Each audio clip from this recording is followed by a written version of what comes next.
سلام، به پرواز بیزینس خوش اومدین. به عنوان کسی که به تازگی میخواد بیزینسش رو شروع بکنه، احتمالاً اولین سوالی که در ذهنتون شکل میگیره اینه که خب چطور شروع بکنم؟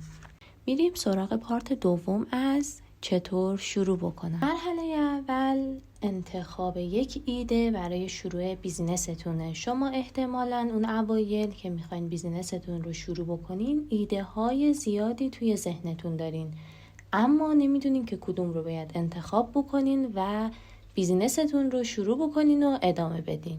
مرحله بعدی، یعنی بعد از اینکه اون ایده رو انتخاب کردین، سازماندهی اون ایده است. یعنی چی؟ یعنی اینکه ایدت رو از حالت مبهم و خامی که داره به یک طرح منسجم، قابل اجرا و هدفمند تبدیل بکنی. یعنی اگه بخوام به زبون ساده تر بگم، اون فکر خامی که توی ذهنت هست رو مرتب میکنی، دسته بندی میکنی و قابل عمل کردن میسازیش. نوبت میرسه به انتخاب یک نام مناسب برای بیزینست. من یه بیزینسی دارم به این نام که در این حوزه فعالیت میکنه. تو مرحله بعدی یک برنامه مناسب و هدفمند باید برای بیزینستون طراحی بکنین، یا به عبارتی یک بیزینس پلن داشته باشین. حالا تو ویدیوهای بعدی براتون توضیح میدیم که منظور از بیزینس پلن چی هست. مرحله بعدی برآورد هزینه های. یعنی چی؟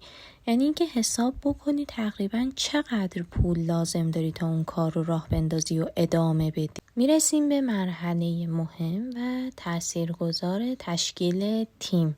شما باید بدونین تیمتون رو چطور بسازین. موقعی که شما میخواین بیزینستون رو شروع بکنین، به احتمال زیاد تنهایی کار کردن براتون خیلی سخت تره. به خاطر همین ما پیشنهاد میکنیم که یه تیم داشته باشین. حالا اینکه این تشکیل تیم چطور باید باشه و افراد چه ویژگی هایی باید داشته باشن رو تو ویدیوهای بعدی بهتون میگیم. این مراحل رو که پشت سر گذاشتین، وقت پول درآوردنه. البته بگم که این مرحله به این سادگی ها نیست. این مراحلی که قبلش هستن کلی نیاز به تمرین و یادگیری دارن. امیدوارم که هرچه سریعتر به این مرحله برسین. فعلا خدا نگهدار.